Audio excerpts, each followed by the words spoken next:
Video lecture में आज आपको हम दिखाते हैं कि जावा में ऑब्जेक्ट क्रिएट कैसे करेंगे और ऑब्जेक्ट के द्वारा हम जावा के क्लास के मेथड को और वेरिएबल को एक्सेस कैसे करेंगे। ठीक है, तो चलिए सबसे पहले देखते हैं या डायरेक्टली हम प्रैक्टिकल एग्जाम्पल करके ही दिखाएंगे।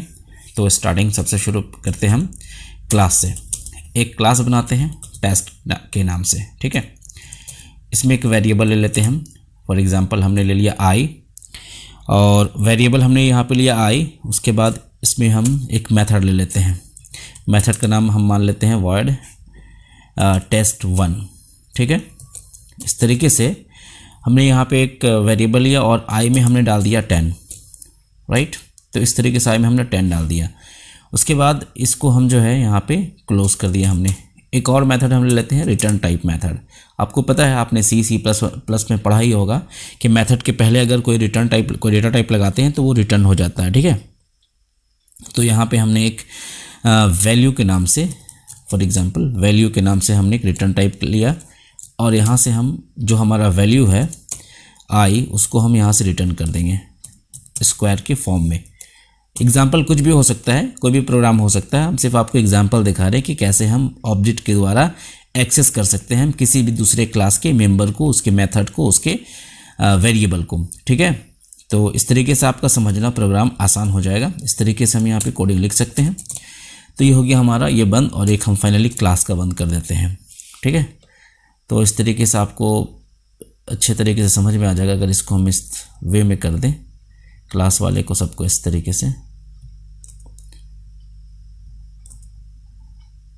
तो यहाँ पे हमने ऐसे किया और इसको ऐसे करके यहाँ तक। अब आपको समझ में आएगा कि क्लास और जो ये सब है फंक्शन, ये मेथड जो है ये इस तरीके से यहाँ पे अलग अलग हमने कर रखा है। ठीक है, तो ये हो गया कंप्लीट क्लास। अब हम एक और क्लास बनाते हैं जिसमें हमारा मेन मेथड होगा। तो हम क्लास ले लेते हैं और यहाँ पे हम मेन क्लास बनाते हैं, मेन क्लास। ठीक है, नाम दे दिया हमने, मेन क्लास दे सकते हैं।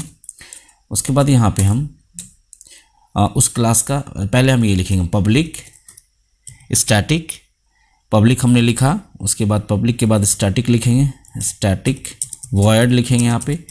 उसके बाद मेन है ये आपको पता है। फिर string string string, then args। Right, इस तरीके से हमने एक लाइन को यहाँ पे कंप्लीट किया। अब हमें बनाना है उस क्लास का ऑब्जेक्ट। ठीक है, तो ये देखें यहाँ पे ऑब्जेक्ट बनाने का जो प्रोसेस या जो कोडिंग इस तरीके से होता है। अगर आपको नहीं आता है तो आप यहाँ से देख लें। सबसे पहले हम क्लास का नाम लिखेंगे। हमें किस क्लास के मेंबर को एक्सेस करना, आप देखें हमें इस क्लास के मेंबर को एक्सेस करना है, क्लास टेस्ट वाले मेंबर को एक्सेस करना है। तो जिसका मेंबर या मेथड को एक्सेस करना है हम उसी का ऑब्जेक्ट बनाते हैं। फॉर एग्जांपल सबसे पहले क्लास का नाम लिखेंगे, ऑब्जेक्ट का नाम हम यहाँ पे obj लिख देता हूँ, फिर यहाँ पे न्यू ऑपरेटर लिखेंगे, फिर से क्लास का नाम यहाँ लिख के ब्रैकेट ओपन क्लोज कर देंगे। तो इस तरीके से इस तरीके से ये ऐसे हो जाएगा और ये हो गया आपका ऑब्जेक्ट क्रिएट हो गया। यहाँ पे ऑब्जेक्ट जो है क्रिएट हो गया obj के नाम से। ठीक है, अब ऑब्जेक्ट के माध्यम से हम देखें, आप यहाँ पे इसको पहले कॉल करेंगे test1 को। तो यहाँ कर सकते हैं obj डॉट test1। ये हमारा कॉल हो गया। जैसे हमने कॉल किया आई में 10 असाइन हो गया वहाँ पे। राइट, जैसे हम यहाँ से कॉल करेंगे तो ये यहाँ पे आएगा और आई में कितना चला जाएगा, 10 चला जाएगा, जो कि हमने कॉल किया। इस तरीके से ये कॉलिंग होता है। यह एक्सेसिंग भी कर सकते हैं। हमने कहा था हमारा टॉपिक ही यही इस वीडियो का कि हम किसी भी ऑब्जेक्ट से किसी मेथड को, ये देखिए मेथड है, किसी भी मेथड को एक्सेस कैसे करेंगे। तो ऑब्जेक्ट का नाम लिखेंगे, ये वाला लाइन आप देखिए फोकस करें, ऑब्जेक्ट का नाम डॉट और फिर मेथड का नाम या फिर वेरिएबल का नाम हम लिख सकते हैं। तो फिलहाल मेथड का यूज़ करके हम दिखा रहे हैं। एक और लेते हैं, ये वाला भी मेथड को हमको यूज़ करना है वैल्यू को। तो उसके लिए हम रिटर्न टाइप चाहिए, हम एक वेरिएबल ले लेते हैं इंट। फॉर एग्जांपल हम r ले लेते हैं, r इक्वल टू, अब obj के माध्यम से किसी मेथड को एक्सेस करेंगे तो ऑब्जेक्ट के माध्यम से करेंगे सिवाय कुछ के। तो यहाँ पे हमने वैल्यू लिखा और यहाँ से जो भी ये वैल्यू जब हमने यहाँ पे लिखा तो वैल्यू कहाँ पे जाएगा, यहाँ जाएगा और इसके अंदर जो भी कोडिंग होगी वो एग्जीक्यूट होगी, वो एग्जीक्यूट करके वैल्यू को रिटर्न करेगी। तो रिटर्न करके कहाँ पे आएगा, आर में आएगा। ठीक है, दैट मीन्स हमें आंसर जो मिला है वो आर में मिला है। ठीक है, अगर आपको नहीं समझ में आता है इनकेस, क्योंकि फर्स्ट टाइम आप हैं, तो आप ज़रूर कमेंट बॉक्स में बताएं कि नहीं समझ में आया। मैं फिर से कोशिश करूँगा किसी और तरीके से समझाने का। अब हमें क्या करना है, आर को हमको प्रिंट करना है। तो system dot out dot print ln। तो ये हो गया हमारा। अब मान लें हम प्रिंट करते हैं वैल्यू, अच्छा सॉरी स्क्वायर लिख देते हैं, क्योंकि स्क्वायर हमने प्रिंट किया यहाँ पे, स्क्वायर बराबर यहाँ पे हमने फिर यहाँ प्लस का सिंबल दे के हम आर को प्रिंट कर देते हैं। तो ये हो गया हमारा क्लोज, और उसके बाद एक ब्रैकेट यहाँ बंद और एक बार फिर यहाँ पे क्लास का बंद। ये हमारा कंप्लीट एक एग्जांपल हो गया। हमने 2 क्लासेस इस प्रोग्राम में बनाए। एक क्लास में हमने एक वेरिएबल डाला और 2 मेथड डाला। अब देखें हमने यहाँ पे एक वेरिएबल है आई, जो है यहाँ पे वेरिएबल है या फिर क्लास का इंस्टेंस कह सकते हैं, और 2 मेथड है। एक है test1 के नाम से मेथड है जिसमें वैल्यू असाइन हो रहा, और दूसरा वैल्यू के नाम से मेथड है जिसमें वैल्यू का जो स्क्वायरिंग करके वो रिटर्न होगा वैल्यू, ठीक है। और नीचे हमने एक क्लास बनाया। एक क्लास पूरे प्रोग्राम में एक होना चाहिए जिसमें आपका ये वाला सिंटैक्स होना चाहिए, मेन मेथड, ठीक है। इसी से सारे क्लासेस की जो कनेक्टिविटी होती है यहीं से हम करते हैं, राइट। तो ये हो गया हमारा यहाँ तक। अब चले हम इसका कोडिंग के बाद हमारा नेक्स्ट स्टेप होता है इसको सेव करना।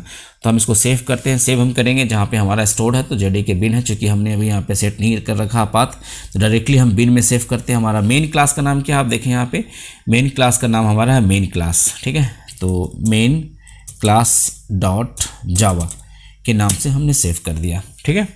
तो ये हमारा सेव हो गया मेन क्लास के। जो क्लास का नाम जिसमें मेन मेथड रहेगा उसी क्लास के नाम से आप जो है फाइल को सेव करेंगे, ठीक है, ध्यान रहे। उसके बाद चले हम जो है अब कमांड प्रॉम्प्ट खोलते हैं। CMD करके हमने खोला और यहाँ से पहले हम इसको चले जाते हैं, क्लियर स्क्रीन हमने किया, क्लियर स्क्रीन हो गया यहाँ पे, और CD हम JDK में आते हैं, JDK फिर CD, उसके बाद बिन में आ जाते हैं, ठीक है। अब यहाँ पे कंपाइल करेंगे। तो कंपाइल का क्या है कमांड, जावा C, और हमारा मेन क्लास का नाम क्या है, मेन क्लास डॉट जावा। ये ध्यान में रहे कि जो हमारा मेन क्लास होता है जिसमें मेन मेथड, उसी को हम यहाँ पे रन करेंगे, क्योंकि उसी के नाम से हमने फाइल को सेव किया है। देखें फर्स्ट टाइम ही हमारा प्रोग्राम जो है एक भी एरर नहीं आया। एक भी एरर नहीं आने का मतलब ये दोबारा से जो है इसी कमांड में आ जाएगा। उसके बाद दूसरा जो हमारा होता है कमांड वो इंटरप्रेट का होता है। तो इंटरप्रेट करने के लिए हमारे पास जो कोड है वो जावा है। जावा के बाद हम मेन क्लास लिखेंगे और उसके बाद कोई एक्सटेंशन नहीं दिया जाता है। मेन क्लास के बाद डायरेक्टली हम इंटरप्रेस करेंगे।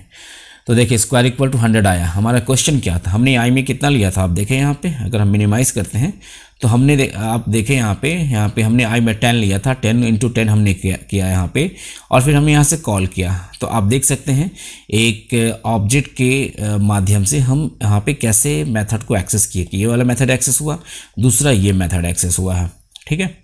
और यहाँ पे एक और एक्सेस करके हम दिखा देते हैं आपको।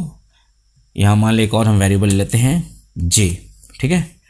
तो यहाँ पे हम जे का यूज़ यहाँ पे करके आपको दिखाते हैं ऑब्जेक्ट के माध्यम से। obj.j बराबर 200 हमने किया, ठीक है ना। अब इसको प्रिंट करते हैं जे को। तो जे को प्रिंट करने के लिए डायरेक्टली हम यहाँ से कॉपी कर लें पहले इसको, शॉर्टकट तरीका जल्दी से, फिर यहाँ पे हम पेस्ट कर दें। ये पेस्ट हो गया और फिलहाल स्क्वायर को हटा दें, बस सिंपल वैल्यू ऑफ जे कर दें। और यहाँ प्रिंट किसको करना हमको, obj.j, ठीक है।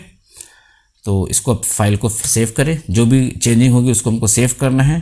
और सेव करने के बाद फिर से हमको उस कमांड प्रॉम्प्ट में जाना है। हम यहाँ पे आ गए और फिर से हमको कंपाइल करना है जावा सी मेन क्लास डॉट जावा। तो इस तरीके से यहाँ पे देखें ये कंपाइल हो गया, एरर नहीं आया। उसके बाद फिर से हम इसको क्या करेंगे, इंटरप्रेट करेंगे। इंटरप्रेट हो गया। आप देखें स्क्वायर तो आई का वैल्यू 100 ही हो गया और जे का वैल्यू 200 हो गया। दैट मीन्स हम यहाँ से इस ऑब्जेक्ट, हमारा देखें आप फोकस करें यहाँ पे, ये ऑब्जेक्ट है। इस ऑब्जेक्ट के माध्यम से आप सबसे पहले क्या किए, इस मेथड को एक्सेस किए, देन इस मेथड को एक्सेस किए, और साथ ही साथ आपने जे को भी एक्सेस कर लिया। जबकि जे जो है यहाँ पे कहीं भी डिफाइंड नहीं है, कहीं भी डिफाइंड है। जे कहाँ पे डिफाइंड है, जे जो है डिफाइंड इस क्लास में डिफाइंड है। तो इस क्लास के मेंबर को एक्सेस करने के लिए हमको उसी क्लास का ऑब्जेक्ट बनाना पड़ा। आप यहाँ पे देखें टेस्ट क्लास की ऑब्जेक्ट बनाना पड़ा। अब टेस्ट क्लास का ऑब्जेक्ट हर मेंबर मेथड जो टेस्ट में होगा उसको एक्सेस कर लेगा। तो ये आज का प्रोग्राम हमने आपको दिखाया करके कैसे एक्सेस करते हैं। आप और भी कोशिश करें, इम्प्लीमेंट करें, प्रैक्टिस ज़्यादा से ज़्यादा करें। जितना बेसिक चीज़ को समझेंगे, प्रैक्टिस करेंगे, आपका कंसेप्ट उतना ही क्लियर होता जाएगा। मैं समझता हूँ वीडियो समझ में आया। और अभी और भी आपको कुछ जानना हो तो ज़रूर आप कमेंट करें। आज के लिए बस इतना ही, मिलते हैं नेक्स्ट टाइम नेक्स्ट वीडियो के साथ। Thank you very much.